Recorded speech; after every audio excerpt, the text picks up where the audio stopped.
मध्य प्रदेश के इंदौर में एक बहुत ही सनसनीखेज मामला सामने आया है। यहाँ एक लेडी टीचर और स्टूडेंट के बीच ऐसा कुछ हुआ कि युवक ने सुसाइड कर लिया।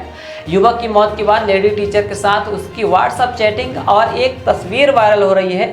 तस्वीर में लेडी टीचर युवक की मौत के बाद लेडी टीचर के साथ उसकी व्हाट्सएप चैटिंग और एक तस्वीर वायरल हो रही है। वहीं व्हाट्सएप पे चैट में लेडी टीचर ने यह भी लिखा है कि वह लड़की है और उसे झूठे रेप केस में फंसा देगी। इस घटना में पुलिस पर भी 3.5 लाख रुपए मांगने के आरोप युवक के परिजनों ने लगाए हैं। हालांकि यह जांच का विषय है जिसमें पुलिस जुटी हुई है। जिस युवक ने सुसाइड किया है उसका नाम गौरव हाड़ा है। गौरव बी फार्मा का स्टूडेंट था जो जिस कॉलेज में पढ़ाई करता था उसी कॉलेज में एक लेडी टीचर ने बीते दिनों गौरव के खिलाफ रेप की शिकायत पुलिस में दर्ज कराई थी। लेडी टीचर की शिकायत पर पुलिस ने गौरव को गिरफ्तार किया था। गौरव के पिता का आरोप है कि गौरव की गिरफ्तारी के बाद महिला थाने के जांच अधिकारी गौरी तिवारी और थाना प्रभारी कौशल्या चौहान ने उनसे 3,50,000 रुपए की मांग की। गौरव के पिता के मुताबिक 50,000 रुपए उन्होंने ब्याज पर लिए और किसी तरह मामला सेटल करा दिया, जिसके बाद पुलिस ने गौरव को थाने से छोड़ दिया था। थाने में हुए सेटलमेंट के बाद गौरव घर पहुंचा और कमरे में जाकर रोने लगा। बाद में डिप्रेशन में आकर गौरव ने उसी कमरे में फांसी लगाकर खुदकुशी कर ली। गौरव की मौत के बाद परिजन ने उसके शव को रखकर प्रदर्शन भी किया और उच्च अधिकारियों से मामले की निष्पक्ष जांच की मांग की है। गौरव के परिजन ने लेडी टीचर और गौरव के बीच व्हाट्सएप पर हुई चैटिंग और एक फोटो भी वायरल की है।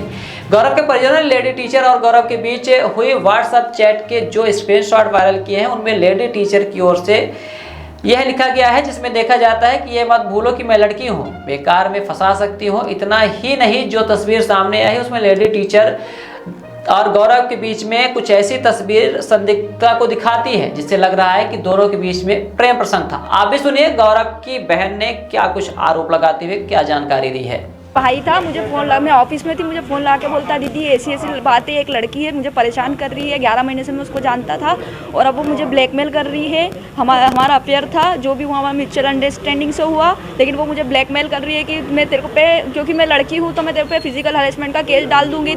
मैं लड़की हूँ इसलिए मेरी ही सुनी जाएगी। और उस लड़की से मैंने बात करने की कोशिश करी, उसने नहीं करा। बोला मम्मी, मैं ना महिला पुलिस थाने में मेरे मम्मी पापा पूरी फैमिली बैठी है, वहाँ बात करो। मैं वहाँ गई तो वहाँ पे वो नहीं आई थी, वो सिर्फ धमकाने के पर्पज से उसने वहाँ बुलाया। अब हम अंदर गए, खुद हम दोनों भाई बहन अंदर गए। वहाँ मैडम से हमने बोला मैडम हमारे नाम की कोई कंप्लेंट आई, उन्होंने मना कर दिया, नहीं आई। फिर वहाँ से फिर थोड़ी देर बाद उस लड़की को बोला तुम्हारे मम्मी पापा को बुलाओ, हमको बात करनी है, जो भी हम आपस में समझ लेंगे।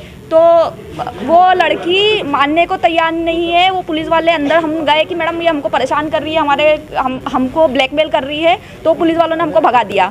वो उस दिन हो गया। उसके बाद वो घर आई, घर पे धमकी दी, पैसे की मांग करी कि मैं इसको है ना फिजिकल हेरेसमेंट में डाल दूंगी, जितना भी खर्चा किया है। और जिस दिन दूसरे दिन पुलिस थाने में जब मिली वो, तो उसकी डिमांड थी 5 लाख रुपया।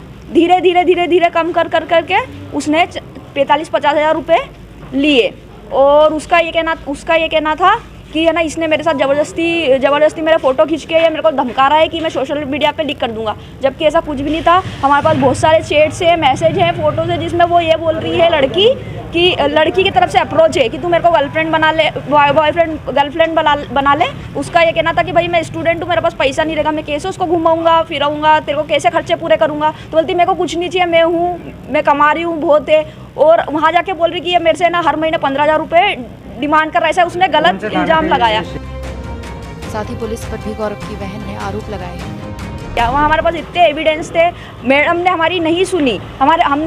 हमने सुबह में एक प्राइवेट कंप्लेंट करवाई थी, वो भी उन्होंने देखना नहीं कि नहीं ये महिला पुलिस थाना है, सिर्फ महिला की सुनी जाएगी। हम बोल रहे मैडम देख लो, सुन लो एक बार। नहीं, हमको अगर तुमको ज़्यादा सुनवाई करवानी है तो मैं अभी इसको डाल देती हूँ। 4 साल तक ये छूटेगा नहीं। वकील के सामने तुमको 3 लाख रुपए देने पड़ेंगे या तुम्हारा काम अगर 50,000।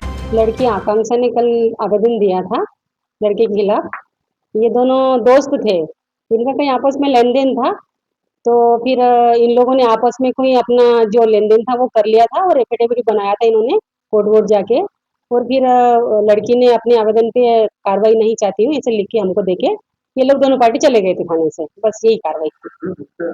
परिजनों का आरोप है कि 45,000 रुपये दिए उसके बाद छोड़ दिया गया। नहीं, बिल्कुल भी नहीं। इनका आपस में लेन देन का मैटर था, तो इन्होंने बाहर ही निपटाया है और बाहर ही इन्होंने आपस में लेन देन कर लिया। और फिर हमको तो कार्रवाई नहीं करना है ऐसे लिख के लड़की देके गई, और लड़के ने भी अपने स्वयं लिख के देके गया था थाने पे, और दोनों पार्टी राजी। Somany tiles, perfect marketing. हमारे यहाँ उपलब्ध है wall tiles, elevation, floor tiles, parking tiles, sanitary के सभी आइटम। एक बार सेवा का अवसर अवश्य प्रदान करें। उचित और सस्ते रेट पर अच्छी कंपनियों के सभी सामान उपलब्ध। हमारे पास सोमानी कंपनी टाइल्स का डीलरशिप है। इसके साथ ही साथ हमारे पास फिनोलेक्स पाइप कंपनी का भी डीलरशिप है, और पूरा प्रीमियम मटेरियल पे हम काम करते हैं और बहुत ही रिजनेबल रेट पे रहता है। और जो भी नई डिज़ाइन लॉन्च होती है वो सारी डिज़ाइनें हमारे पास अवेलेबल होती है। हमारा पता है Shilpi city perfect marketing tiles, shop Saman तिराहा रीवा। अधिक जानकारी के लिए संपर्क करें 97 52 54 27 64 या फिर 83 19 31 79 64।